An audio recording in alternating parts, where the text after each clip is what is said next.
Hello everyone, जय श्री राम। आज हम पढ़ने वाले हैं एमपीपीएससी यूनिट 7 परीक्षा धाम की क्लास 3 भौतिकी की शाखाएं एवं प्रारंभिक ज्ञान। तो आइए जानते हैं भौतिकी फिजिक्स किसे कहते हैं। भौतिक शास्त्र या भौतिकी प्राकृतिक विज्ञान का एक मूल विषय है जो पदार्थ, उसके मूलभूत घटकों, गति, व्यवहार, ऊर्जा और बल से संबंधित ज्ञान का अध्ययन है।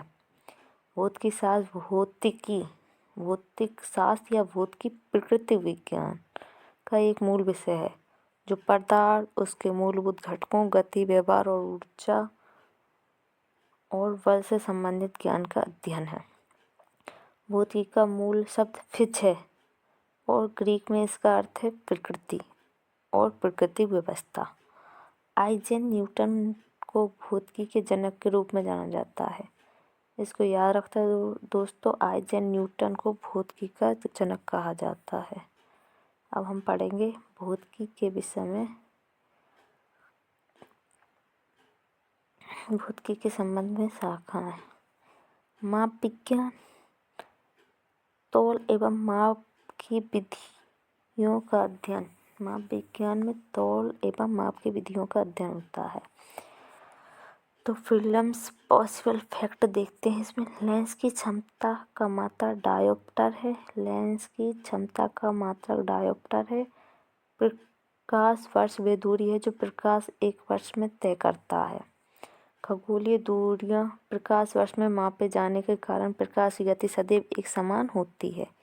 ये यूपीएससी 2021 में पूछा गया था।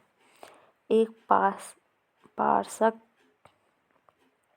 तारे संबंधी दूरियां मापने का मात्रक 3.25 प्रकाश वर्ष के बराबर होता है।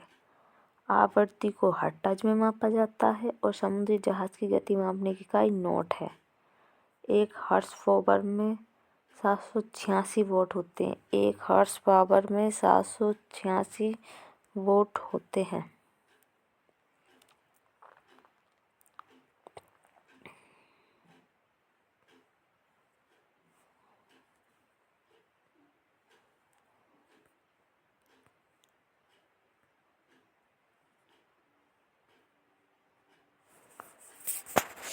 तरंग दैर्घ्य का मापन एंगस्ट्रॉम में किया जाता है। तेल का एक बैरल में लगभग 159 लीटर होता है। पहले तेल को बैरल में मापा जाता था, अब इसे घनमीटर क्यूबिक मीटर में मापा जाता है।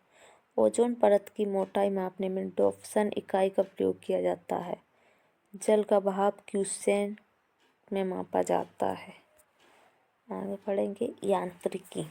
ये सेकंड शाखा है भौतिकी की।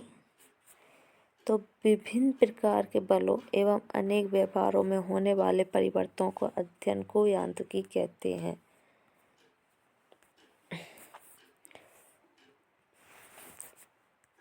बल एक सदिश राशि है। इसका एसआई मात्रक न्यूटन और सीजीएस मात्रक डायन है। पृथ्वी के घूर्णन द्वारा लगने वाले बल को कैरियोलिस बल कहा जाता है। पृथ्वी के घूर्णन द्वारा लगने वाले बल को कैरियोलिस बल कहते हैं। स्थिति ज्ञान क्या है? यांत्रिकी वे शाखा जो विश्राम की स्थिति से संबंधित है। स्थिति विज्ञान यांत्रिकी की वे शाखा जो विश्राम की स्थिति में से संबंधित है। वॉशिंग मशीन का कार्य सिद्धांत अपकेंद्री बल पर आधारित है। वॉशिंग मशीन के कार्य सिद्धांत अपकेंद्री बल पर आधारित है और गतिज ऊर्जा को सर्वप्रथम गैलीलियो ने परिभाषित किया था। वायु शक्ति में ऊर्जा का रूपांतरण गतिज ऊर्जा से विद्युत ऊर्जा में होता है। गतिज ऊर्जा से विद्युत ऊर्जा में होता है। एक व्यक्ति एक संवेदनशील तराजू पर खड़ा है। यदि वे गहरी सांस लेता है तो तराजू की रीडिंग बढ़ेगी। सड़क पर चलने की अपेक्षा बर्फ पर चलना कठिन है क्योंकि बर्फ में सड़क की अपेक्षा घर्षण कम होता है।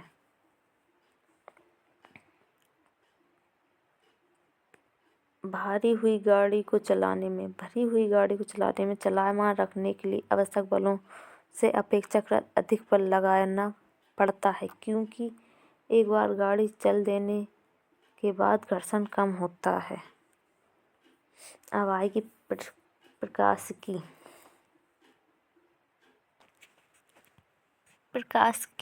प्रकाश तथा उसके उत्पादन, संचरण एवं संसूचन से संबंधित सभी घटनाओं का अध्ययन। प्रकाश विकिरणों की प्रकृति तरंग एवं कण दोनों समान होते हैं। सौर विकिरण का परास 400 से 700 नैनोमीटर तक दिखाई देता है। पीले एवं हरे रंग के लिए आँख की सुग्राह्यता सबसे अधिक होती है। प्रकाश की गति 3×10⁸ मीटर सेकंड होती है। प्रकाश की गति अधिकतम वेग में निर्वात में होती है। सूर्य से पृथ्वी तक प्रकाश को पहुंचने में लगभग 8 मिनट या 500 सेकंड लगते हैं। एक कटा हुआ हीरा प्रकाश के पूर्ण आंतरिक परावर्तन के कारण चमकता है। मृगमरीचिका प्रकाश के पूर्ण आंतरिक परावर्तन का उदाहरण है। सीडी या डीवीडी का चमकना और साबुन के पानी के बुलबुलों का चमकना प्रकाश के व्यतिकरण का उदाहरण है। तारों का टिमटिमाना और पानी में छड़का टेढ़ा दिखाई देना अपवर्तन का उदाहरण है। देखो, सीडी और डीवीडी का चमकना और साबुन के बुलबुलों का ये चमकना, ये रंग बिरंगे चमकते हैं, तो ये प्रकाश के व्यतिकरण के कारण होता है। और तारों का टिमटिमाना और पानी के छड़का टेढ़ा दिखाई देना अपवर्तन का उदाहरण है। नीले प्रकाश के प्रकीर्णन के कारण आकाश का रंग नीला दिखाई देता है और अंतरिक्ष यात्री को आकाश का रंग काला दिखाई देता है। अब आती है ध्वनि एवं तरंग गति। तरंग गति एवं ध्वनि का उत्पादन तथा संचरण का अध्ययन। तरंग गति एवं ध्वनि का उत्पादन एवं संचरण का अध्ययन। प्रीलिम पॉसिबल फैक्ट पढ़ते हैं। ध्वनि तरंग आंतरिक तरंग कहलाती है क्योंकि इसके संचरण के लिए माध्यम ठोस, द्रव, गैस की आवश्यकता होती है। मनुष्य की श्रवणता की सीमा 20 से 20,000 हेक्टेयर होती है। स्टेथोस्कोप में रोगी के दिल की धड़कन की ध्वनि डॉक्टर के कानों तक बहुपरावर्तन के कारण पहुंचती है। गर्भ में भ्रूण के विकास को जानने के लिए पराध्वनि अल्ट्रासाउंड तरंगों का उपयोग किया जाता है। जब ध्वनि तरंग एक माध्यम से दूसरे माध्यम में जाती है तो उसकी आवृत्ति अपरिवर्तक रहती है। जब टीवी का स्विच ऑन करने पर श्रव्य एवं दृश्य दोनों एक साथ शुरू होते हैं, ध्वनि के प्रकार की अपेक्षा कम वेग से चलने के कारण ध्वनि बाद से सुनाई पड़ती है, जबकि पड़नी चाहिए, किंतु टेलीविजन में ऑडियो सिंक्रोनाइजेशन लगाकर एक त्रुटि को दूर किया जाता है। डेसिबल इकाई को प्रयोग ध्वनि की तीव्रता को मापने में किया जाता है। डेसिबल का उपयोग ध्वनि की तीव्रता मापने में किया जाता है। जब चमगादड़ द्वारा उत्पादित पराध्वनिक तरंग चमगादड़ की बाधा भोजन के साथ टकराती है तो ये चमगादड़ के पास वापस आ जाती है। फिर चमगादड़ उस बाधा की दिशा में दौड़ते हैं और भोजन ग्रहण करते हैं। अब पढ़ेंगे ऊष्मा गतिकी। ऊष्मा की प्रकृति, संचरण एवं कार्य में परिवर्तन का अध्ययन।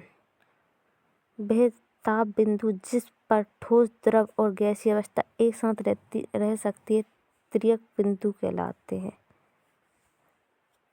संवहन द्वारा ऊष्मा का स्थानांतरण गैस एवं द्रव में हो सकता है। संवहन द्वारा ऊष्मा गैस एवं द्रव में हो सकता है।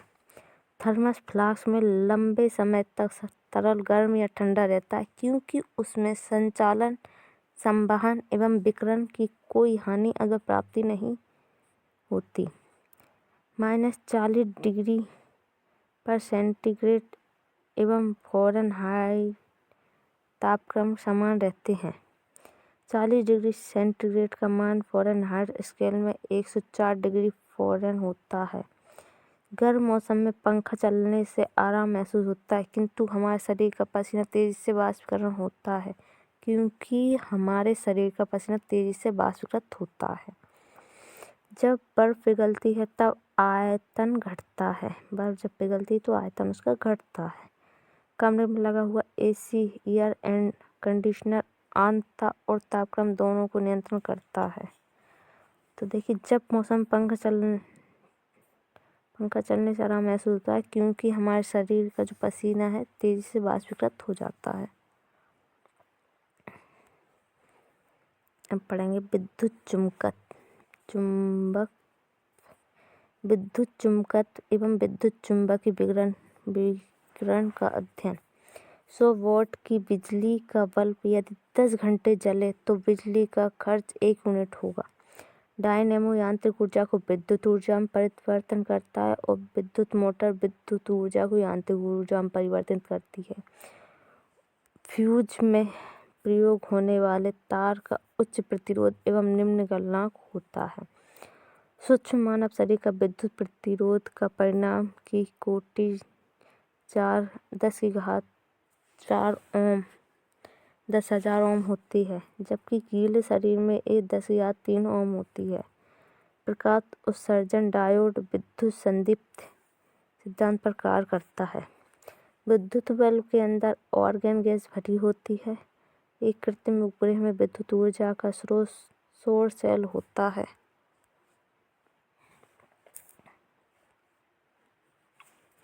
नाभिकीय भौतिकी नाभिक की संरचना एवं नाभिकीय कणों की क्रियाओं का अध्ययन नाभिकीय भौतिकी कहलाती है। सूर्य पर ऊर्जा का निर्माण नाभिकीय संलयन के द्वारा होता है। तारे अपनी ऊर्जा नाभिकीय संलयन के फलस्वरूप प्राप्त करते हैं। साइक्लोट्रॉन एक ऐसा त्वरक उपकरण जिसके द्वारा प्रोटॉन, अल्फा कण तथा न्यूट्रॉन आदि में उच्च वेग उत्पन्न किया जाता है। परमाणु ईंधन के रूप में यूरेनियम, थोरियम और प्लूटोनियम का उपयोग किया जाता है। परमाणु ईंधन के रूप में थोरियम और प्लूटोनियम का उपयोग किया जाता है। भारत का पहला परमाणु संयंत्र तारापुर, महाराष्ट्र में 1969 में स्थापित किया गया। पहला परमाणु संयंत्र तारापुर, महाराष्ट्र में 1969 में स्थापित किया गया। ध्रुव, पूर्णिमा और साइरस भारतीय शोध रिएक्टर हैं। भारत में परमाणु परीक्षण का स्थल पोखरण राजस्थान के जैसलमेर जिले में स्थित है, जहां 18 मई 1974 और मई 1998 में परमाणु परीक्षण किए गए थे। ऑपरेशन शक्ति 98 मई 1998 में हुए पोखरण परमाणु परीक्षण अभियान का नाम था। इंदिरा गांधी आणविक अनुसंधान केंद्र 1971 में कलपक्कम, तमिलनाडु में स्थापित किया गया। इंदिरा गांधी आणविक अनुसंधान केंद्र 1971 में कलपक्कम, तमिलनाडु में स्थापित किया गया। अब आएगी टाइपोलॉजी। घर्षण तथा स्नेहकों का अध्ययन टाइपोलॉजी कहलाता है। वह बल जो किसी वस्तु की गति की दिशा के विपरीत दिशा में कार्य करता है घर्षण बल कहलाता है। घर्षण को कम करने के लिए जिन पदार्थों का उपयोग किया जाता है उसे स्नेहक कहते हैं, जैसे ठोस ग्रेफाइट, द्रव तेल, अर्धठोस ग्रीस। जब कोई वस्तु वृत्तीय मार्ग पर गति करती है तो उसके केंद्र पर एक बल लगता है, उसे अभिकेंद्री बल कहते हैं। उदाहरण, पृथ्वी का सूर्य के चारों ओर चक्कर लगाना। जब कोई वस्तु वृत्तीय मार्ग पर गति करती है उस पर केंद्र के बाहर एक बल लगता है, उसे अपकेंद्री बल कहते हैं। उदाहरण, कपड़े धोने की वॉशिंग मशीन का कार्य करना। पृष्ठ तनाव संसंजक बलों के कारण होता है। बल आघूर्ण के कारण दरवाजों के पर हैंडल उसके कब्जे से दूर लगाए जाते हैं। प्रथम श्रेणी के उत्तोलक प्लास, कैंची, तराजू, हैंडपंप है। द्वितीय श्रेणी के उत्तोलक नींबू निचोड़ने की मशीन, सरों तथा सामान धोने की गाड़ी है। तृतीय श्रेणी के उत्तोलक हल, कोहनी, चिमटा है। आगे पढ़ेंगे अंतरिक्ष यांत्रिकी। अंतरिक्ष यात्राओं से संबंधित विषयों का अध्ययन अंतरिक्ष यानिकी कहलाती है। इसरो का पूरा नाम इंडियन स्पेस रिसर्च ऑर्गेनाइजेशन है। भारतीय अंतरिक्ष कार्यक्रम के जनक डॉक्टर विक्रम अम्बालाल साराभाई हैं। भारत का पहला उपग्रह आर्यभट्ट का प्रक्षेपण 19 अप्रैल 1975 को किया गया। सर्वप्रथम 3 नवंबर 1975 को लाइका नामक कुतिया को स्पुतनिक सेकंड अंतरिक्ष यान द्वारा अंतरिक्ष में भेजा गया। सर्वप्रथम 3 नवंबर 1975 को लाइका को स्पुतनिक सेकंड अंतरिक्ष यान द्वारा अंतरिक्ष में भेजा गया। चंद्रमा पर पहला कदम रखने वाले विश्व के पहले व्यक्ति नील आर्मस्ट्रांग थे, जिन्होंने 1969 में ईगल नामक लैंडर के साथ चंद्रमा पर पहला कदम रखा। 30 मार्च 2022 को नासा के अंतरिक्ष यात्री मार्क वैन ने अंतर्राष्ट्रीय अंतरिक्ष स्टेशन पर 355 दिन की लंबी यात्रा का विश्व रिकॉर्ड बनाया। कोलंबिया, डिस्कवरी, चैलेंजर, एंडवर और अटलांटिक अमेरिका अंतरिक्ष एजेंसी नासा के स्पेस शटल हैं। नासा का अंतरिक्ष यान कैसिनी शनि ग्रह के मिशन पर है।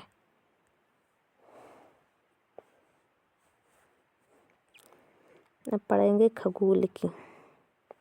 ब्रह्मांड में उपस्थित मंदाकिनी तारे, ग्रह और उपग्रह के विकास का अध्ययन खगोलिकी कहलाता है।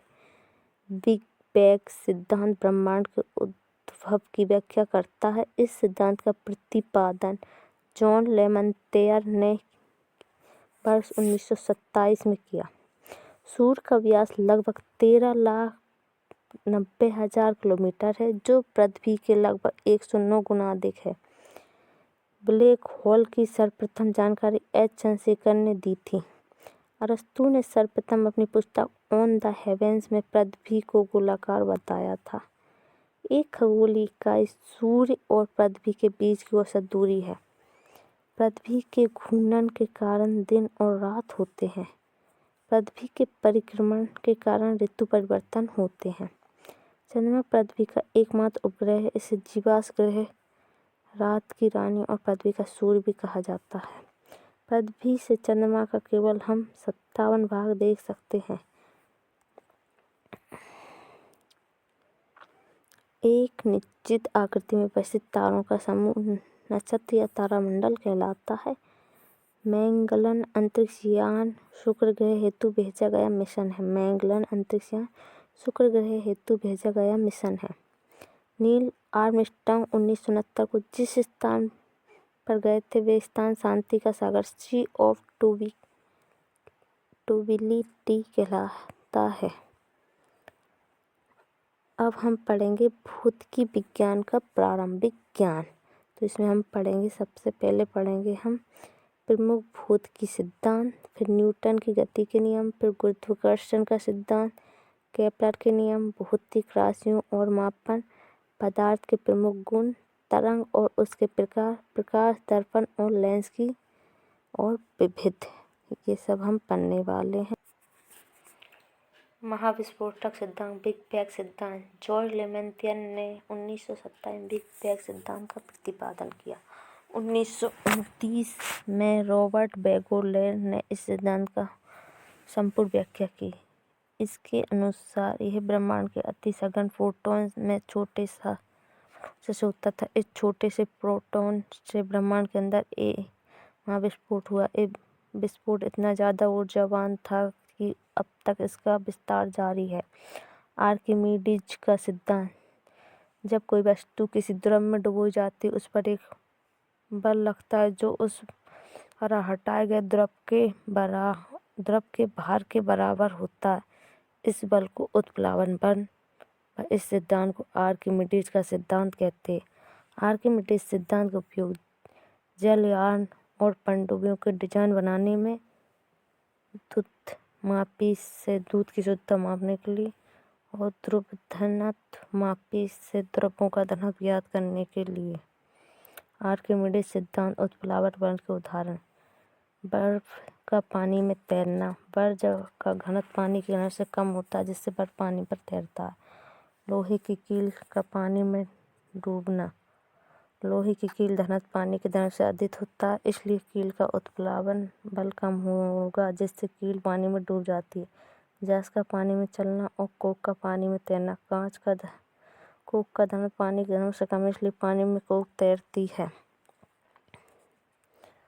समाचार के पन्नों से। वर्ष 2023 के भौतिकी का नोबेल पुरस्कार पियरे इंगोस्टीन, फेरेंकाउन एवं एनी एल व्हिलियन को प्रयोगात्मक तरीके के जो पदार्थ में इलेक्ट्रॉन गतिशील के अध्ययन के लिए प्रकाश के एंटोसेकंड प्लस के लिए प्रदान किया गया। बल का पानी में तैरना और लोहे की कील का पानी में डूबना बताया गया है। अब पढ़ेंगे न्यूटन के नियम। सर आइजैक न्यूटन ने सबसे पहले 1687 में अपनी पुस्तक प्रिंसिपिया में गति के नियमों को प्रतिपादित किया। गति के इन नियमों को न्यूटन के नियम कहा जाता है। नंबर 1, इसे गैलीलियो या जड़त्व का नियम भी कहते हैं। कोई वस्तु अपनी स्थिर अवस्था या समान गति की अवस्था में तब तक पानी में रही जब तक कोई बहाव बल न लगाया जाए। किसी वस्तु का वह गुण जो उसकी गति की अवस्था में किसी भी प्रकार के परिवर्तन का विरोध करता है जड़त्व कहलाता है। जड़त्व 2 प्रकार के होते हैं। नंबर 1, विराम का जड़त्व। जब वस्तु का गुण जिसके कारण वस्तु विराम अवस्था में रहना चाहती है, जैसे गिलास में पोस्ट कार्ड रखकर उसके मध्य में सिक्का कार्ड को झटके से खींचे लेंगे पर सिक्का गिलास में गिर जाएगा, चलेगा नहीं, विराम में नीचे हो जाए। किसी कंबल की धूल को डंडे से झड़ाना, किसी पेड़ को जोर से होकर नीचे गिरना, विराम में रहेंगे वो।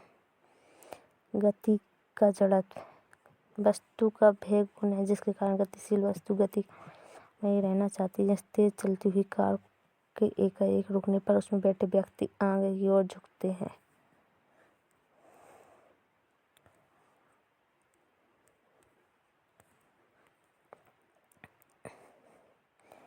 किसी वस्तु के संवेग में परिवर्तन की दर उस वस्तु पर आरोपित बल के समानुपाती होती तथा संवेग परिवर्तन बल की दिशा में होता है। अब यह बल F की दिशा में उत्पन्न त्वरण A एवं वस्तु का द्रव्यमान m हो तो न्यूटन की गति के दूसरे नियम में F बराबर ma अर्थात न्यूटन बल का व्यंजक प्राप्त होता है।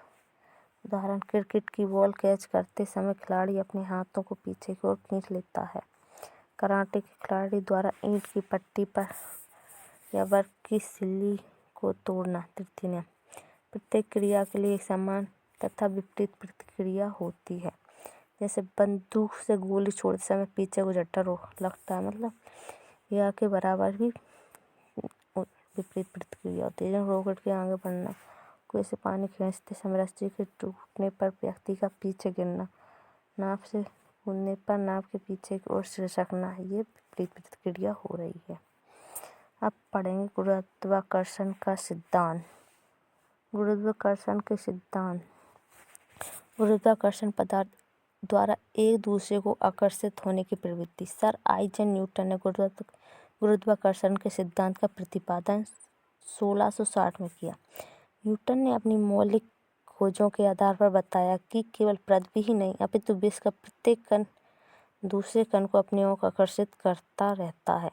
कणों के बीच कार्य करने वाले परस्पर आकर्षण को गुरुत्वाकर्षण तथा उसमें उत्पन्न बल को गुरुत्वाकर्षण बल कहा जाता है। संवेग संरक्षण के सिद्धांत। संवेग संरक्षण के नियमानुसार यदि किसी वस्तु पर आरोपित सभी बलों का मान शून्य है अर्थात परिणामी बल का मान शून्य है तो उस वस्तु के संवेग का मान स्थिर रहता है। उदाहरण, रॉकेट का ऊपर जाना, बार पर संवेग वाली 2 गेंदों के आपस में टकराकर होने पर गेंद का अचानक रुक जाना। गुरुत्वाकर्षण का सर्ववात्तीय नियम। 2 वस्तुओं के बीच लगने वाला आकर्षण बल उनके द्रव्यमान के गुणनफल के अनुक्रमानुपाती होता है और उनके बीच की दूरी के वर्ग के व्युत्क्रमानुपाती होता है। यह नियम संसार के सभी वस्तुओं पर लागू होता है, अतः इस नियम को गुरुत्वाकर्षण का सर्ववात्तीय नियतांक कहते हैं। गुरुत्वाकर्षण का सर्ववात्तीय नियम सर आइजैक न्यूटन ने दिया। गुरुत्वाकर्षण के सर्वांतिम नियम का महत्व। इसके कारण हम पृथ्वी से बंधे रहते हैं। पृथ्वी के चारों ओर चंद्रमा की गति, सूर्य के चारों ओर ग्रहों की गति और चंद्रमा तथा सूर्य के कारण ज्वाला भाटा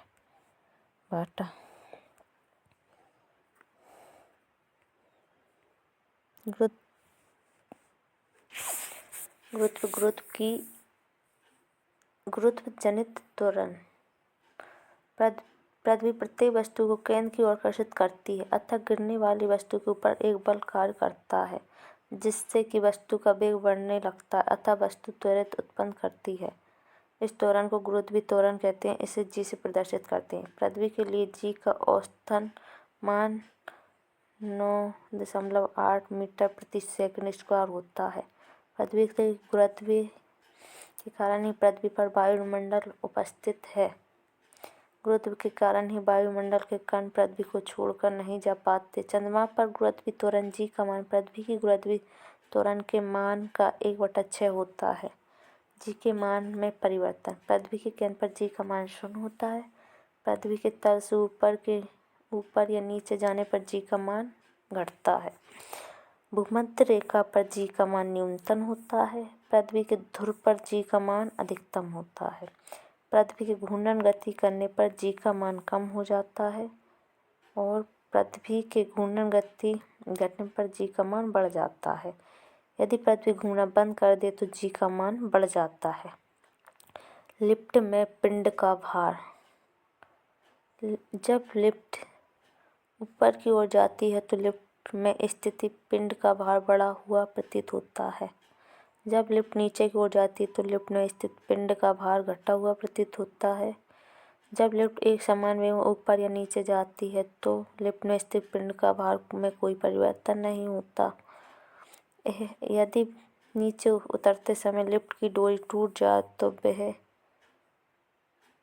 पिंड की भांति नीचे गिरती है। ऐसी स्थिति में लिफ्ट स्थित पिंड का भार 0 होता है। ये भारीनता की स्थिति है। यदि लिफ्ट के नीचे उतरते समय त्वरण गुरुत्वीय त्वरण से अधिक हो तो लिफ्ट में पिंड उसकी फर्श में उठकर उसकी छत में जा लगेगा। अब पढ़ेंगे केपलर के नियम। सौर मंडल में सूर्य के चारों ओर ग्रह चक्कर लगाते हैं। इस तथ्य के संदर्भ में खगोलीय शास्त्री केपलर ने 1609 में ग्रह की गति के संदर्भ में 3 नियम प्रतिपादित किए थे। अब भौतिकी संबंधित प्रमुख खोज व वैज्ञानिक और खोजें।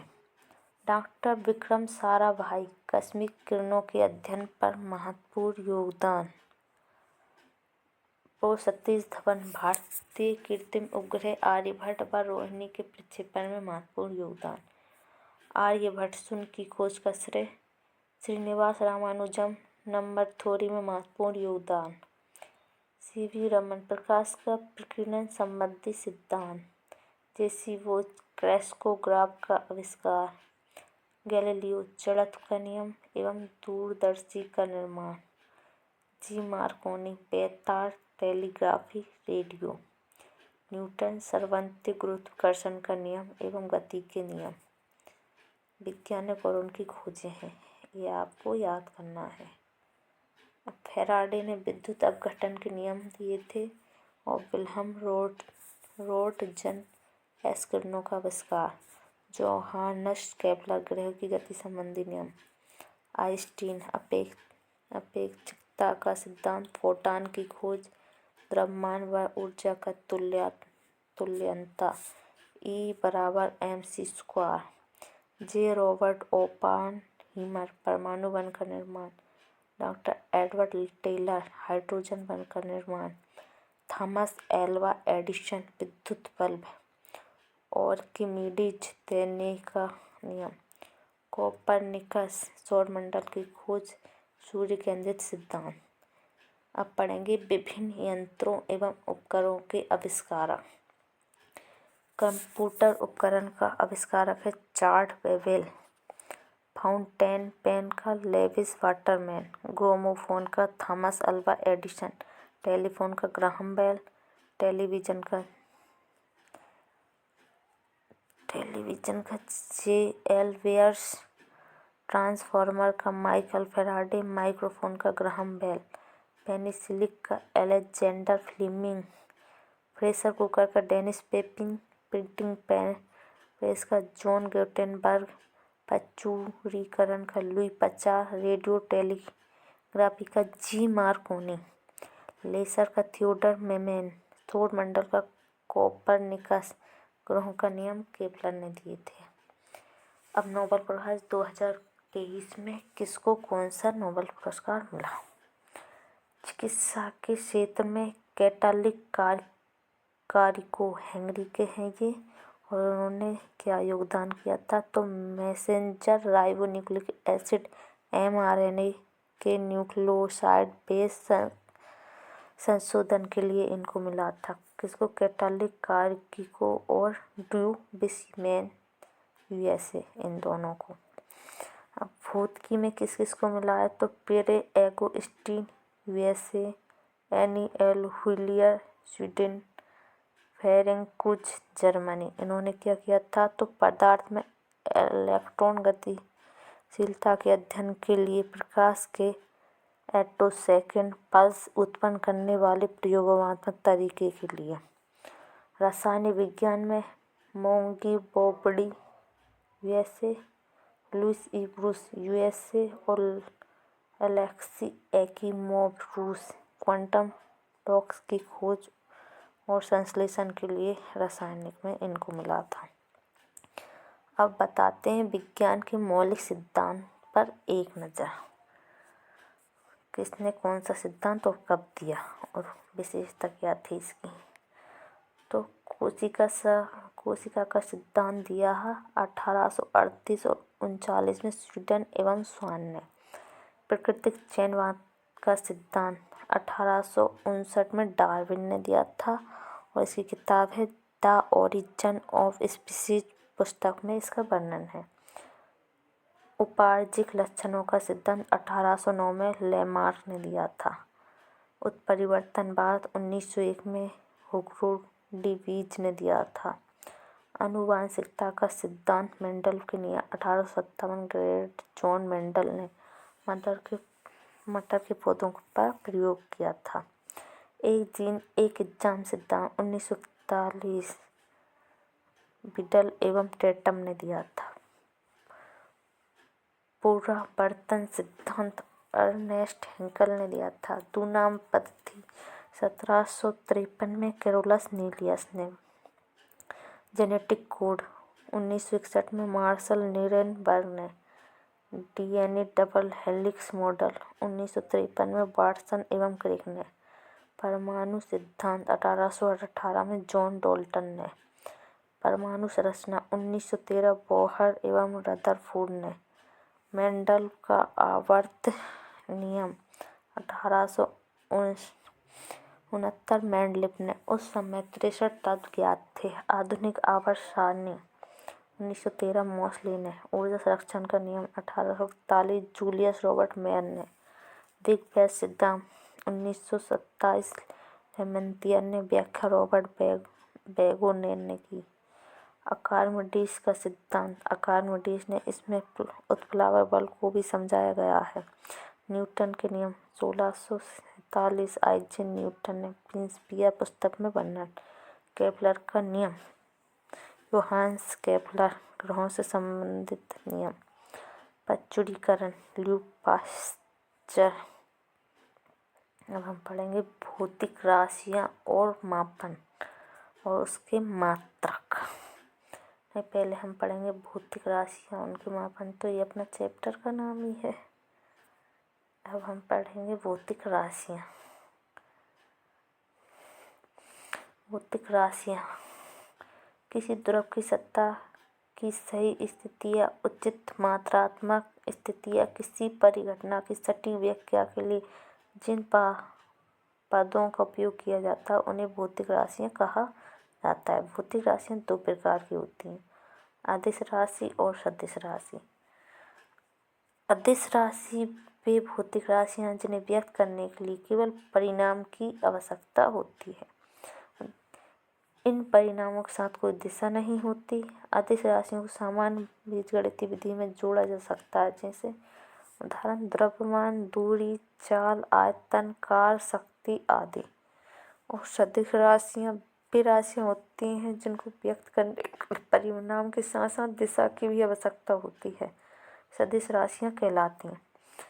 गणितीय क्रियाओं में सदिश राशियों के परिणाम और दिशा दोनों को ध्यान रखने की आवश्यकता होती है। उदाहरण वेग, विस्थापन, बल, संवेग आदि। अधिक राशियाँ कौन कौन सी हैं? सदिश राशियाँ कौन कौन सी हैं? तो दूरी, चाल, शक्ति, ऊर्जा, लंबाई, क्षेत्रफल, आयतन, द्रव्यमान, घनत्व, तापमान, कार, विद्युत धारा, दाब। दिशा राशियाँ और सदिश राशियाँ विस्थापन, वेग, बल, संवेग, त्वरण, वजन बटे भार, विद्युत क्षेत्र, चुंबकीय क्षेत्र, विद्युत तीव्रता, विद्युत धारा, घनत्व, ये सब सदिश राशियाँ हैं। किसी भौतिक मात्रक पढ़ें। किसी भौतिक राशि को मापने के अंतरराष्ट्रीय रूप में स्वीकृत मानक को इकाई या मात्रक कहा जाता है। मात्रक दो प्रकार के होते हैं, मूल मात्रक, व्युत्पन्न मात्रक। मूल मात्रक मूल राशियों को व्यक्त करने के लिए प्रयुक्त मात्राओं को मूल मात्रक कहते हैं। ये एक अन्य मात्राओं से स्वतंत्र है, जैसे लंबाई का मात्रक मीटर, द्रव्यमान का मात्रक किलोग्राम। और व्युत्पन्न मात्रक वे मात्रक जो मूल मात्राओं से प्राप्त किए जाते हैं, जैसे क्षेत्रफल का मात्रक वर्ग मीटर, चाल का मात्रक मीटर प्रति सेकंड है। आपके काम की बात है, यहाँ लिख सकते हैं आप दोस्तों। अब हम पढ़ेंगे विज्ञान एवं पर्यावरण परीक्षाधाम। व्युत्पन्न भौतिक राशियाँ, उनके मात्रक एवं व्युत्पन्न विमीय सूत्र। देखिए, भौतिक राशियाँ क्षेत्रफल को मीटर स्क्वायर, तो मीटर स्क्वायर के लिए मीटर को एल से, तो एल स्क्वायर विमीय सूत्र हो गया। आयतन का मीटर क्यूब, तो एल क्यूब हो गया ये। घनत्व का किलोमीटर प्रति मीटर क्यूब, तो के ऊपर के मीटर से नापें किलोग्राम, तो और एम को लंबाई, तो लंबाई को ऊपर ले जाएंगे तो -3 हो गया। ऐसे ही सारे आप पढ़ लेना, इनको याद कर लेना, ठीक है।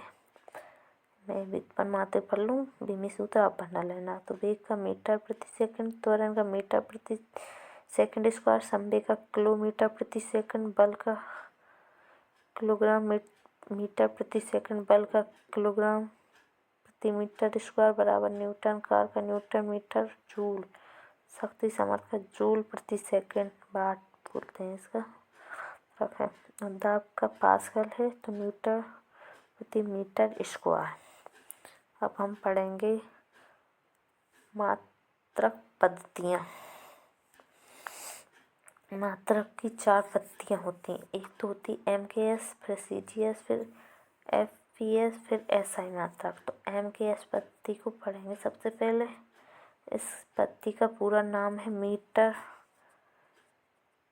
किलोग्राम सेकंड पद्धति। इस पद्धति में लंबाई को मीटर, द्रव्यमान को किलोग्राम तथा समय को सेकंड से प्रतिपादित किया जाता है। वास्तव में MKS पद्धति CGS पद्धति का ही बड़ा रूप है। अब पढ़ेंगे CGS पद्धति। इस पद्धति का पूरा नाम सेंटीमीटर ग्राम सेकंड पद्धति है। इसको समय को सेकंड से प्रतिपादित किया जाता है। इसे मात्रकों की फ्रांसीसी पद्धति भी कहा जाता है। फिर FPS पद्धति। इस पद्धति का पूरा नाम फुट पॉइंट सेकंड पद्धति है। SI पद्धति नहीं, इस पद्धति में लंबाई को फुट, द्रव्यमान को पौंड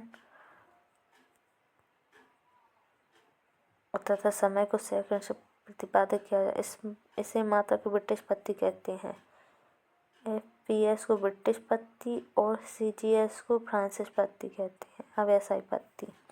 SI का पूर्ण रूप है सिस्टम इंटरनेशनल यूनिट है। ये 1960 में अंतर्राष्ट्रीय मापतोल के अधिवेशन में SI पद्धति को सर्वमान्य घोषित किया गया। ये मात्राओं की एक अंतर्राष्ट्रीय पद्धति है। ये MKS पद्धति की ही परिवर्धित पद्धति है। SI पद्धति में 7 मूल मात्रा तथा 2 व्युत्पन्न मात्रा होते हैं। SI पत्ती की मूल मात्रिक लंबाई को मीटर से मापेंगे, द्रव्यमान को सेकंड, विद्युत धारा को एम्पियर, ताप को केल्विन, ज्योति तीव्रता कैंडेला, पदार्थ की मात्रा को मोल, पूरक मात्रा कोण को समताड़ कोण और ठोस कोण होते हैं। प्रमुख वैज्ञानिक और उपकरण। अल्टीमीटर वायुयान में ऊंचाई मापने के लिए, अमीटर विद्युत धारा को मापने के लिए, अनीमोमीटर पवन की गति को मापने के लिए, बैरोमीटर वायुमंडल में वायु दाब को मापने के लिए, बैरोग्राफ वायुमंडल के दाब में होने वाले परिवर्तन को मापने के लिए, बाइनोक्यूलर दूर की वस्तु को देखने के लिए, कार्डियोग्राम हृदय गति को जांचने के लिए, फेदोमीटर समुद्र की गहराई मापने के लिए, हाइड्रोमीटर द्रव का अपेक्षित घनत्व निकालने के लिए, हाइग्रोमीटर वायुमंडल में व्याप्त आर्द्रता मापने के लिए, लाइटिन कंडक्टर तड़ित चालक बिजली को बचाने के लिए, मेगाफोन ध्वनि के विषय में दिशा में भेजने के लिए, स्टेथोस्कोप हृदय की ध्वनि सुनने पर, थर्मामीटर शरीर का ताप मापने के लिए, स्पेग्मोमैनोमीटर रक्तचाप मापने के लिए, मैनोमीटर गैस का दाब ज्ञात करने के लिए, ओडोमीटर पहिए वाली गाड़ी द्वारा चलाई दूरी नापने के लिए, पायरोमीटर उच्च ताप के मापने के लिए, साइटोग्राफ कृत्रिम मौसम उत्पन्न करने के लिए आवश्यक उपकरण, रडार अंतरिक्ष में वायुयान की स्थिति ज्ञात करने के लिए, सिस्मोग्राफ यह भूकंप का पता लगाने वाला संयंत्र है, रिक्टर स्केल भूकंप की तीव्रता मापने के लिए, कैरेट मीटर स्वर्ण की शुद्धता मापने के लिए, लेक्टोमीटर दूध का घनत्व एवं शुद्धता मापने के लिए, टेलेक्स दो स्थानों के मध्य समाचार का सीधा आदान प्रदान करने के लिए,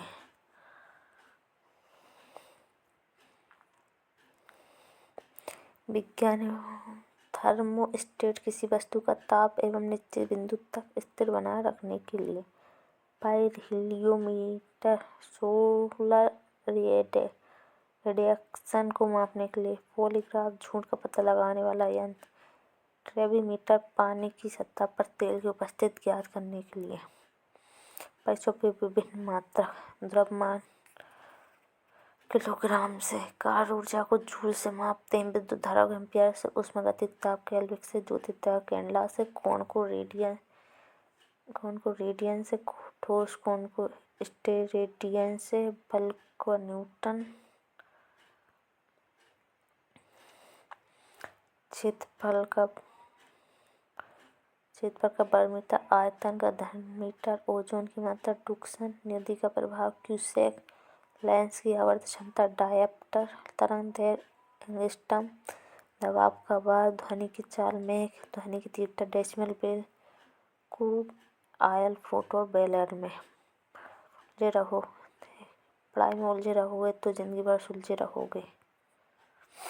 मात्रकों का एक पद्धति से दूसरी पद्धति में परिवर्तन, तो ये परिवर्तन आप देख लेना, इसका स्क्रीनशॉट ले लेना, ठीक है। इसमें कुछ मैं बता देती हूँ। अश्व शक्ति 746 वाट और -40 डिग्री फ़ारेनहाइट तो -40 डिग्री सेंटीग्रेड, एक बैरल का 159 लीटर होता है, ठीक है। ये सब आप पढ़ लेना, ठीक है। पदार्थ के गुण देखेंगे अब अपन। पदार्थ के गुण: प्रत्यास्थता, प्रस्तनाभ, समानता, केशिका, वायुमंडलीय दाब, घनत्व।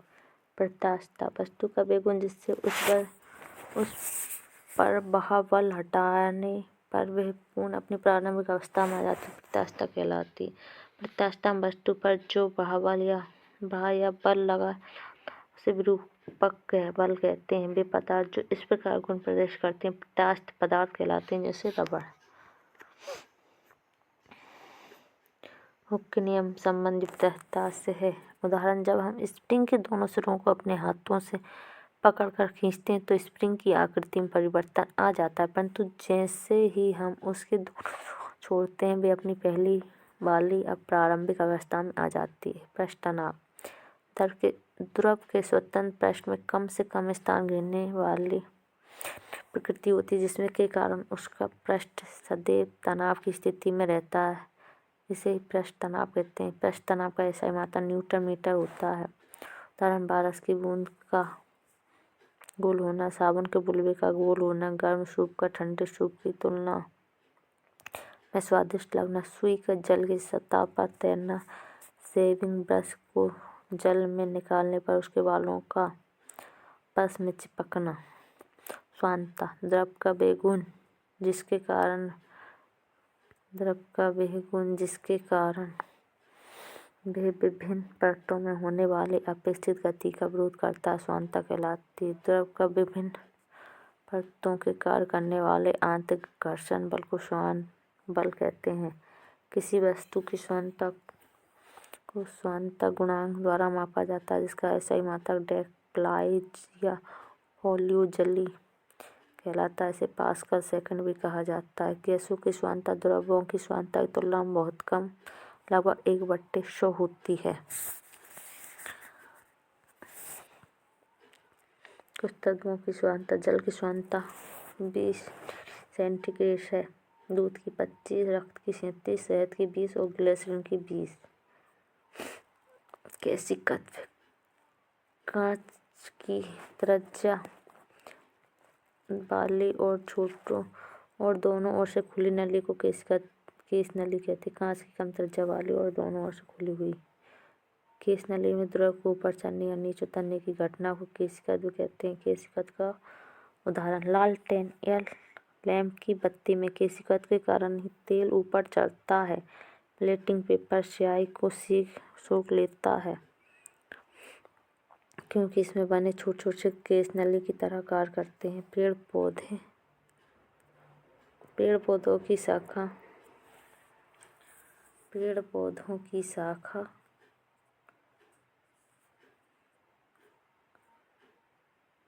तने एवं पत्तियों तक जल और आवश्यक लवणों केशिकत्व की क्रिया के द्वारा ही पहुँचते हैं। वर्षा के बाद किसान अपने खेत में जुताई इसलिए कर देते हैं क्योंकि जुताई से खेत में बनी केश नलियाँ टूट जाती हैं और जल ऊपर नहीं आ पाता, जिससे खेत में नमी बनी रहती है। वायुमंडलीय दाब: वायु द्वारा लगाए गए दाब को वायुमंडलीय दाब कहते हैं। वायुमंडलीय दाब का SI मात्रक बार होता है। पृथ्वी की सतह से ऊपर जाने पर वायुमंडलीय दाब कम हो जाता है, जिसके कारण पहाड़ों पर खाना बनाने में कठिनाई होती है। वायुमंडलीय दाब को बैरोमीटर में मापा जाता है। बैरोमीटर का पाठ्यांक जब एकाएक नीचे गिरता है तो आंधी आने की संभावना होती है। बैरोमीटर का पाठ्यांक जब धीरे धीरे नीचे गिरता है तो वर्षा होने की संभावना रहती है। बैरोमीटर का पाठ्यांक जब धीरे धीरे ऊपर चढ़ता है तो दिन साफ रहने की संभावना होती है। घनत्व डेंसिटी: किसी पदार्थ की इकाई आयतन में उपस्थित पदार्थ के परिमाण को घनत्व कहते हैं। घनत्व संहिता आयतन 1/2 mTV है। द्रव का अपेक्षित घनत्व बराबर द्रव का घनत्व पानी का घनत्व। घनत्व का SI मात्रक किलोग्राम प्रति मीटर क्यूब होता है। यदि वस्तु का घनत्व द्रव के घनत्व से कम होता है तो वस्तु द्रव में तैरती है, जैसे लोटा पारा पर तैरता है। द्रव का घनत्व अथवा अपेक्षित घनत्व का मापन यंत्र हाइड्रोमीटर होता है। वस्तु का घनत्व द्रव के घनत्व से अधिक होने पर वस्तु द्रव में डूब जाएगी। वस्तु का घनत्व कम होने पर वस्तु द्रव में तैरने लगेगी।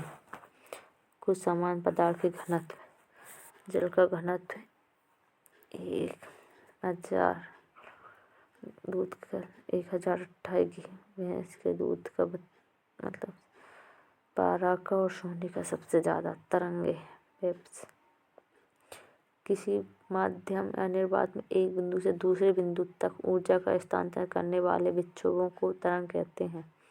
तरंग द्वारा एक बिंदु से दूसरे बिंदु तक ऊर्जा का विक्षोभ के पैटर्न की सूचना का संचार होता है। तरंगें मुख्यतः दो प्रकार की होती हैं: यांत्रिक तरंगें, विद्युत चुम्बकीय तरंगें।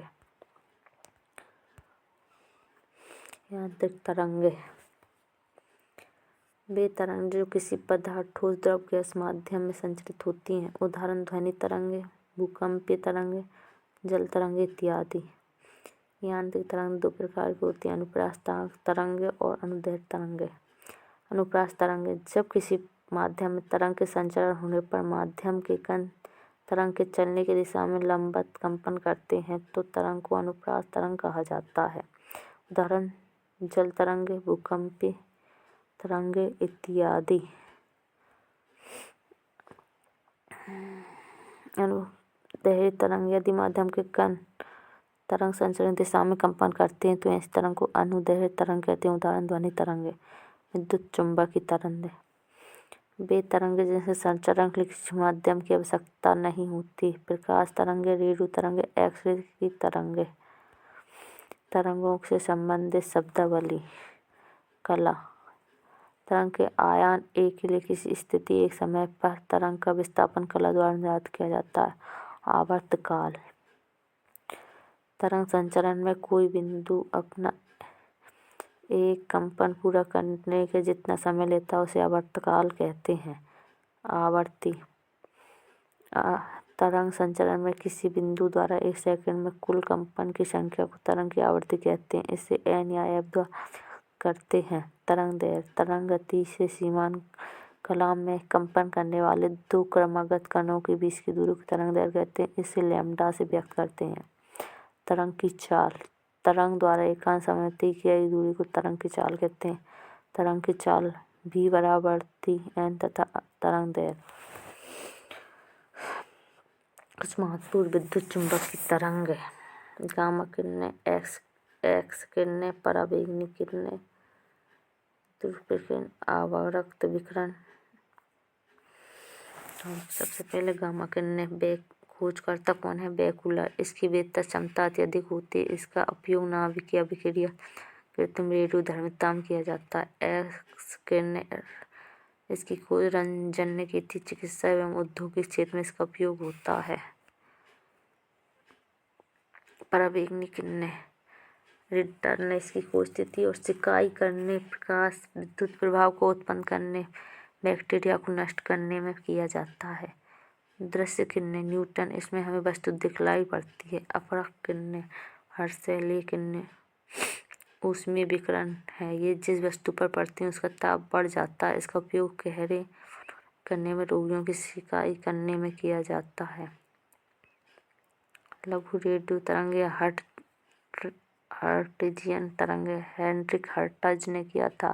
रेडियो, टेलीविजन एवं टेलीफोन में इसका उपयोग होता है। दीर्घ रेडियो तरंग मार्कोनी रेडियो एवं टेलीविजन में उपयोग होता है। कम होंगती आवृत्ति और बढ़ते तरंगदैर्घ्य। ये देखिए तरंगदैर्घ्य बढ़ रहा है और आवृत्ति घट रही है। ठीक है।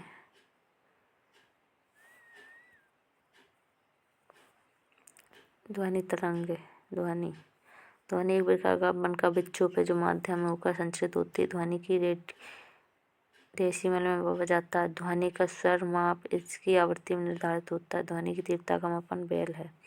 ध्वनि तरंग के दोनों तीव्रता की प्रवणता, तारतम्य, गुणता, तीव्रता और प्रबलता। वे वस्तु जिसमें ध्वनि धीमी या तेज सुनाई देती है। ध्वनि की प्रबलता कंपन के आयाम पर निर्भर करती है। हमारे कानों के लिए आदर्श ध्वनि की तीव्रता 60 डेसिबल है। हमारे कानों के लिए घातक ध्वनि की तीव्रता 120 डेसिबल है।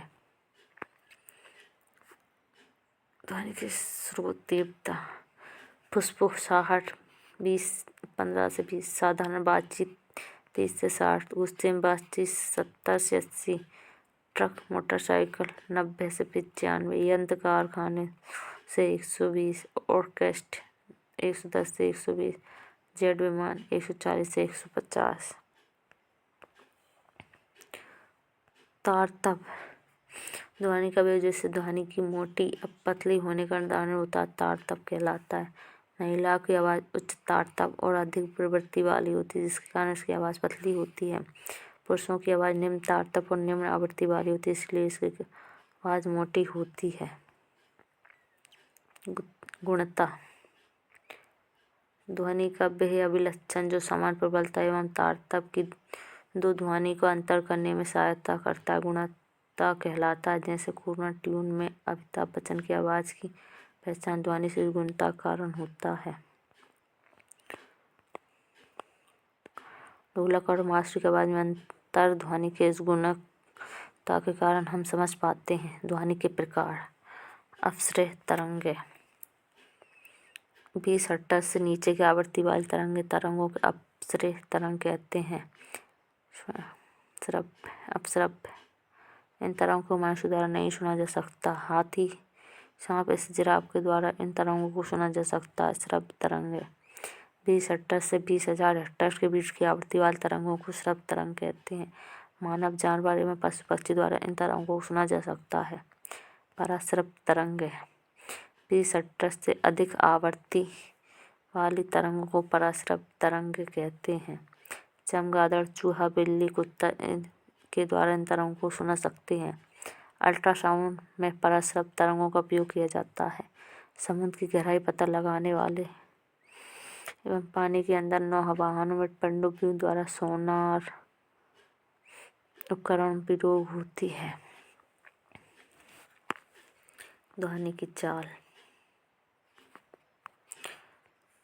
ध्वनि की चाल सर्वाधिक ठोस में और गैस माध्यम में न्यूनतम होती है। ध्वनि की चाल सर्वाधिक एल्यूमीनियम में तथा न्यूनतम कार्बन डाइऑक्साइड गैस में होती है। विभिन्न माध्यमों में ध्वनि की चाल, ये आप देख लेना एक बार। अब पढ़ेंगे प्रकाश, दर्पण और लेंस। प्रकाश एक प्रकार की ऊर्जा है जो जब किसी वस्तु पर पड़ती है तो वे वस्तु हमें दिखाई देती है। प्रकाश की दिशा में एक सीधी रेखा का फैलाव प्रकाश की किरण कहलाती है। कुछ माध्यम प्रकाश की चाल। निर्वात या वायु में 3 × 10⁻18 मीटर सेकेंड, जल में 2.25 10⁸8 मीटर स्क्वायर, कांच में 2 × 10⁸8 मीटर सेकेंड। प्रकाश की प्रकृति। प्रकाश का परावर्तन, प्रकाश का अपवर्तन, पूर्ण आंतरिक परावर्तन, प्रकाश का वर्ण विक्षेपण, प्रकाश का व्यतिकरण, प्रकाश का विवर्तन, प्रकाश का घूर्णन। तो प्रकाश का परावर्तन क्या होता है, पढ़ें। नंबर 1, प्रकाश का परावर्तन। प्रकाश के किसी वस्तु की सतह से टकराकर लौटने की घटना को प्रकाश का परावर्तन कहते हैं। चांदी प्रकाश के परावर्तन का सबसे अच्छा उदाहरण है। प्रकाश का अपवर्तन, जब वस्तु की किरण एक माध्यम से दूसरे माध्यम में जाती है तो दोनों माध्यम को अलग करने वाला तल की किरण अपने मार्ग में विचलित हो जाती है। इस घटना को प्रकाश का अपवर्तन कहते हैं। पानी में छड़ का टेढ़ा दिखाई देना, तारों का टिमटिमाना, जल से केक अपनी सतह से ऊपर उठा दिखाई देना, स्विमिंग पूल का कम गहरा दिखाई देना। पूर्ण आंतरिक परावर्तन, यदि प्रकाश की कोई किरण सघन माध्यम से विरल माध्यम में जा रही हो तथा आपतन कोण का मान क्रांतिक कोण के अधिक हो, धीमे प्रकाश की किरण दूसरे माध्यम से जाने की वजह पूर्ण अपने वापस लौट जाती है। ये घटना प्रकाश पूर्ण आंतरिक परावर्तन कहलाती है। हीरे का चमकना, रेगिस्तान की मरीचिका, गर्मी के दिनों में सड़कों पर पानी भरा दिखाई देना, जल में प्रकाशनली का चमकना, मरीचिका। अब क्रांतिक कोण, सघन माध्यम में आपतन कोण का एक विशेष मान जिसके संगत विरल माध्यम में आपतन कोण का मान 90 डिग्री के बराबर होता है, क्रांतिक कोण कहलाता है। प्रकाश का वर्ण विक्षेपण। प्रकाश का वर्ण विक्षेपण। प्रकाश का वर्ण विक्षेपण, जब सूर्य का प्रकाश प्रिज्म से होकर गुजरता है तो वह अपवर्तन के बाद प्रिज्म के आधार की ओर झुकने के साथ साथ विभिन्न रंगों में बढ़ जाता है। इस प्रक्रिया को प्रकाश का वर्ण विक्षेपण कहते हैं। फिर से श्वेत प्रकाश के कारण प्राप्त 7 रंगों की पट्टिका को स्पेक्ट्रम कहा जाता है। इस स्पेक्ट्रम में रंगों का क्रम इस प्रकार होता है: बैंगनी, जामुनी, नीला, हरा, पीला, नारंगी, लाल। बेजानिहा पीनाला, ये ट्रिक है, इससे आप इनको याद कर सकते हैं। बेजानिहा पीनाला, बैंगनी रंग सबसे अधिक और लाल रंग सबसे कम बिजली से होता है।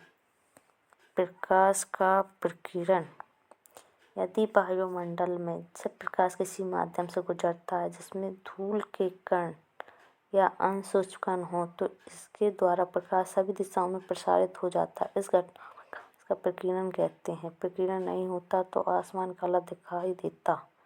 आसमान का नीला दिखाई देना, समुद्र का नीला दिखाई देना, सूर्य के डूबते और उगते समय लाल दिखाई देना। खतरे के सिग्नल लाल रंग का उपयोग होता है। विशेष लाल रंग की तरंगदैर्घ्य अधिक होती और विकिरण कम होता है, इसलिए इसका उपयोग सिग्नल में किया जाता है। बैंगनी रंग का तरंगदैर्घ्य कम होती और विकिरण अधिक होता है।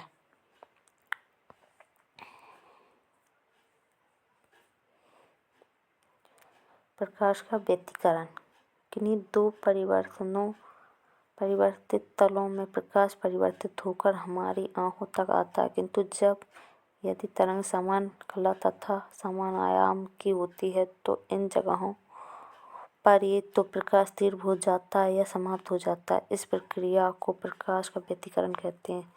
साबुन के पानी के बुलबुले का चमकना, तेल की परत का चमकना, सीडी और डीवीडी का चमकना, तितलियों के पंखों का चमकना। प्रकाश का विवर्तन। जब प्रकाश की किसी छोटे छेद से होकर गुजरता है या उसके मार्ग में कोई महीन वस्तु अवरोध जैसे बाल, तार आदि तो प्रकाश किरणें मुड़ जाती हैं। प्रकाश का ध्रुवण। प्रकाश की किरण एक विमीय या एक दिशा में मोड़ने की प्रक्रिया ध्रुवण कहलाती है। 3D फिल्म देखने के लिए पोलराइड चश्मे का उपयोग किया जाता है। वेल्डिंग करने वाले पोलराइड चश्मा का उपयोग किया जाता है। उदाहरण कार के अंदर बैठे व्यक्ति को बाहर तो दिखाई देता है, किंतु बाहर खड़े व्यक्ति को अंदर बैठा व्यक्ति दिखाई नहीं देता, क्योंकि प्रकाश कांच में लगी फिल्म के कारण बाहर खड़ा व्यक्ति पर परिवर्तित होकर नहीं पहुंचती। प्रकाश का ध्रुवण। वो काली गाड़ी आती है ना, काली कांच वाली गाड़ी, वो भी ध्रुवण ही लगा रहता है उसमें। दर्पण या आईना प्रकाश के परिवर्तन सिद्धांत पर कार्य करता है। जब दर्पण का प्रकाश डाला जाता है तो यह अधिकतम प्रकाश का वर्त कर देता है। दर्पण 3 प्रकार के होते हैं: समतल दर्पण, अवतल दर्पण, उत्तल दर्पण। समतल दर्पण। जब दर्पण की परावर्तक सतह समतल रहती तो इसे समतल दर्पण कहा जाता है। घरों में उपयोग किए जाने वाले आईना समतल दर्पण का उदाहरण है, जिसके एक पृष्ठ पर सिल्वर नाइट्रेट या पारे की परत से पुताई की जाती है। किसी व्यक्ति को अपना पूरा प्रतिबिंब दिखाने के लिए समतल दर्पण का ऊंचाई व्यक्ति की ऊंचाई की आधी होनी चाहिए।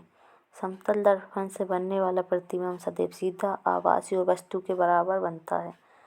वस्तु दर्पण के सामने जितनी दूरी पर स्थित होती है, उसका प्रतिबिंब दर्पण के पीछे उतना ही दूरी पर होता है। यदि एक व्यक्ति एक कमरे के बीच में खड़ा होकर अपने पीछे की संपूर्ण दीवार का प्रतिबिंब बनाने की दीवार में लगे समतल दर्पण को देखना चाहे तो दर्पण को न्यूनतम आकार दीवार के आकार का 1/3 होना चाहिए।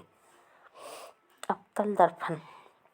वह दर्पण जिसका परावर्तक पृष्ठ अंदर की ओर हो अवतल दर्पण कहलाता है। चम्मच का अंदर की ओर वक्रित पृष्ठ लगभग अवतल दर्पण जैसा होता है। इसे अपसारी दर्पण, उसे अपसारी और इसे अभिसारी दर्पण कहते हैं। उदाहरण torch, search light, solar cooker में दाढ़ी बनाने वाले कांच में। उत्तल दर्पण। वह दर्पण जिसका परावर्तित पृष्ठ बाहर की ओर उभरा होता है उत्तल दर्पण कहलाता है। चम्मच का बाहर की ओर उभरा पृष्ठ लगभग उत्तल दर्पण जैसा होता है, इसे अपसारी दर्पण भी कहा जाता है। उपयोग सड़क किनारे लगे लैंपों में, कार या बाइक के साइड मिरर में उत्तल दर्पण का प्रयोग होता है। अब प्रतिबिंब।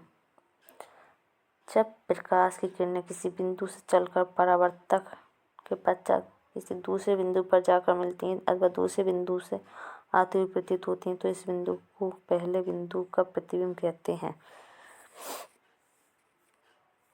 पढ़ें। प्रतिबिंब 2 प्रकार के होते हैं: वास्तविक प्रतिबिंब और आभासी प्रतिबिंब। वास्तविक प्रतिबिंब एक किरणों के वास्तविक कटान से बनता है। ये प्रतिबिंब हमेशा उल्टा बनता है। इस प्रतिबिंब को पर्दे पर उतारा जा सकता है, दर्पण के सामने बनता है। आभासी प्रतिबिंब ये किरणों के कल्पना कटान से बनता है। ये प्रतिबिंब हमेशा सीधा बनता है। इस प्रतिबिंब को पर्दे पर नहीं उतारा जा सकता। ये प्रतिबिंब दर्पण के पीछे बनता है। अब इंद्रधनुष। वायुमंडल में से जल की बूंदों द्वारा प्रकाश के अपवर्तन का पूर्ण आंतरिक परावर्तन कारण इंद्रधनुष बनता है। इंद्रधनुष, प्राथमिक इंद्रधनुष और द्वितीय इंद्रधनुष। प्राथमिक इंद्रधनुष, इसमें 2 अपवर्तन और 1 बार पूर्ण आंतरिक परावर्तन होता है। इसमें भीतर चाप बैंगनी एवं भारी लाल होता है, अपेक्षाकृत अधिक चमकदार होता है। द्वितीय इंद्रधनुष में 2 बार अपवर्तन एवं 2 बार पूर्ण आंतरिक परावर्तन हुआ। इसमें विद्युत चाप लाल तथा भारी बैंगनी होता है, अपेक्षाकृत कम चमकदार होता है। अब रंग, प्राथमिक रंग, द्वितीय रंग और पूरक रंग। प्राथमिक रंग वे रंग जो किन्हीं अन्य रंगों के मिश्रण से प्राप्त नहीं किए जा सकते। उचित अनुपात में इसमें मिश्रित से दूसरे रंग उत्पन्न किए जाते हैं। रंगीन टीवी में प्राथमिक रंग का ही प्रयोग किया जाता है। उदाहरण लाल, हरा, नीला। रेड, ग्रीन और ब्लू प्राथमिक रंग हैं। अब द्वितीय रंग, प्राथमिक रंगों को मिश्रण से बने रंगीन द्वितीय रंग कहलाते हैं, जैसे मैजेंटा, पीला, मोरपंखी, नीला प्राथमिक रंग है। इनको बनाने के लिए पीला रंग बनाने के लिए हरा और लाल को मिलाएंगे, मैजेंटा को नीला और लाल, मयूरी को नीला और हरा से प्राथमिक रंगों से बनाया जाता है। पूरक रंग, प्राथमिक और द्वितीय रंगों के मिश्रण प्राप्त सफ़ेद रंग पूरक रंग कहलाते हैं। सफ़ेद लाल और मैजेंटा मिलाएंगे तो सफ़ेद आएगा, हरा मैजेंटा मिलाएंगे तो भी सफ़ेद और नीला पीला मिलाएंगे तो भी सफ़ेद हो जाएगा। अब पढ़ेंगे लेंस। लेंस 2 पृष्ठों से घिरा हुआ कोई पारदर्शी माध्यम जिसका एक या दोनों पृष्ठ गोलीय होते हैं, लेंस कहलाता है। लेंस की क्षमता का मात्रक डायोप्टर है। लेंस 2 प्रकार के होते हैं, उत्तल लेंस और अवतल लेंस। उत्तल लेंस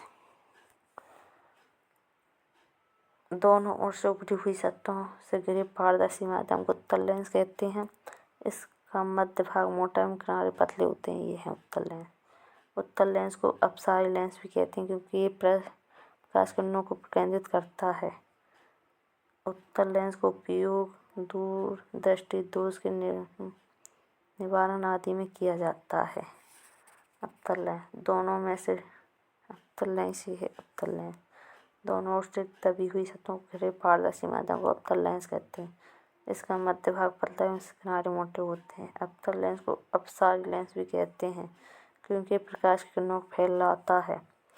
उदाहरण, अवतल लेंस का उपयोग निकट दृष्टि दोष के निवारण में आदि किया जाता है। नोट, दूर दृष्टि संबंधी तथ्यों को जानने के लिए मानव शरीर के मानव नेत्र वाले टॉपिक का अध्ययन करें। देखो, लेंस और उसके उपयोग। अवतल लेंस का उपयोग निकट दृष्टि दोष के निवारण में, उत्तल लेंस का उपयोग दूर दृष्टि दोष के निवारण में, दुफोक्सी लेंस का जरा दृष्टि दोष में, उत्तल अवतल भी कहते हैं इसको, बेलनाकार का दृष्टि वैश्य निवारण में, इंट्राऑक्यूलर लेंस का मोतियाबिंद में। अब विभिन्न भौतिक मौलिक सिद्धांत। विभिन्न सेल्सियम पैमाना, स्वीडिश वैज्ञानिक सेल्सियस ने 0 डिग्री से 100 डिग्री सेंटीग्रेड तक। फ़ारेनहाइट पैमाना, जर्मन वैज्ञानिक फ़ारेनहाइट ने 32 डिग्री सेंटीग्रेड से 212 डिग्री फ़ारेनहाइट तक। केल्विन पैमाना, ब्रिटिश वैज्ञानिक वैलेन केल्विन ने 273 डिग्री से 373 डिग्री। मोरिन पैमाना, रैन एंटोनी फेरचोन डी मोरेन 0 डिग्री से 80 डिग्री। विभिन्न भौतिक मौलिक सिद्धांत। विभिन्न मानव शरीर का सामान्य ताप 37 डिग्री सेंटीग्रेड, फ़ारेनहाइट में 98.6, रोमन में 29.6 और केल्विन में 310। बर्फ का जमना सेंटीग्रेड में 0, फ़ारेनहाइट में 32, रोमन में 0, में 273। पानी का उबलना 100 सेंटीग्रेड पर 212 80 रोमन पर और 372 पर केल्विन के। अब गोवा पुराण को साकार करने वाले तथ्य पढ़ेंगे। तो ओजोन की सांद्रता नापने के लिए डॉप्सन इकाई का उपयोग किया जाता है। खगोलीय दूरी प्रकाश वर्ष में मापे जाने के कारण प्रकाश की गति सदैव एक समान होती है। प्रकाश वर्ष प्रकाश द्वारा एक वर्ष में चली गई दूरी है। क्षैतिज तल एजिम एवं ऊर्ध्वाधर तल में कोणीय दूरी को मापने के लिए थियोडोलाइट का प्रयोग किया जाता है। एक प्रभावी कोरियोलिस बल पृथ्वी के घूर्णन के कारण होता है। वॉशिंग मशीन का कार्य सिद्धांत अपकेंद्री बल पर निर्भर है। कंटेनर में भरे हुए कार्बन डाइऑक्साइड के अणुओं के बीच की दूरी बढ़ेगी यदि कंटेनर का आयतन बढ़ने पर कंटेनर में कुछ कार्बन डाइऑक्साइड को गैस लीक होने पर। पानी के एक बीकर में बर्फ का टुकड़ा तैर रहा है। जब बर्फ पिघलती है तो पानी के स्तर पर कोई प्रभाव नहीं पड़ेगा। पीले व हरे रंग के लिए आंखों की सुराहीता सबसे अधिक होती है। मनुष्य का कान 1000 से 5000 हर्ट्ज की आवृत्ति हेतु सबसे सुराही होता है। ताज़ा बर्फ से ढकी भूमि 80 से 85% तक सूर्य की रोशनी को प्रभावित करती है। वायुमंडल में प्रकाश के विसरण या प्रकीर्णन का कारण धूल कण है। आकाश के तारों का टिमटिमाना प्रकाश के अपवर्तन का उदाहरण है। साबुन के बुलबुलों का चमकना प्रकाश का व्यतिकरण का उदाहरण है। प्रकाश का बन विक्षेपण प्रज्वल द्वारा संभव है। त्रिक बिंदु ऐसा ताप बिंदु है जिस पर ठोस द्रव गैसीय अवस्था एक समय रह सकती है। गर्मी के मौसम में पंखा चलाने पर आराम महसूस होता है क्योंकि हमारा पसीना तेजी से वाष्पीकृत होता है। प्रेशर कुकर में खाना जल्दी पक जाता है क्योंकि उच्च दाब के कारण पानी उच्च तापमान पर उबलने लगता है। पृथ्वी का वायुमंडल धीर तरंग स्थलीय विकिरण के द्वारा तप्त होता है। सुदूर संवेदन तकनीक में विद्युत चुम्बकीय तरंग का उपयोग किया जाता है। स्टेथोस्कोप में रोगी के दिल की धड़कन डॉक्टर के कानों तक ध्वनि के बहुपरावर्तन के कारण पहुंचती है। दो एक जैसे बल्ब के समांतर क्रम में जोड़ने पर अधिकांश रोशनी देंगे। फोटोवोल्टाइक सेल के द्वारा सौर ऊर्जा को विद्युत ऊर्जा में परिवर्तित किया जाता है। एक संवाहक के तापक्रम परिवर्तन के कारण इसमें विभव परिवर्तन होता है। इस घटना को थॉमसन प्रभाव कहते हैं। जिस पदार्थ में बड़ी संख्या में मुक्त इलेक्ट्रॉन होते हैं और कम प्रतिरोध चालक कहलाता है। कर्म करने पर एक अर्धचालक का प्रतिरोध घटता है। थैंक यू दोस्तों, ये हो गई पूरी। अब ये कुछ क्वेश्चन हैं, इनका आंसर आपको ढूंढिएगा और करके बताइए। देखो, चार्जर होता, अल्टीमीटर का उपयोग किया जाता है। एक पिंड का अधिकतम भार निम्नलिखित में से किसमें है? हाइड्रोमीटर। ये सब ये आंसर है ये ऊपर वाले क्वेश्चनों के। और ये देखिए, ये सब का आपको करना है, ये आंसर है। अगर आपको ना आए तो आप आंसर से भी कर सकते हैं। तो थैंक यू दोस्तों, आप इतने समय तक रुके। जय श्री राम, भारत माता की जय।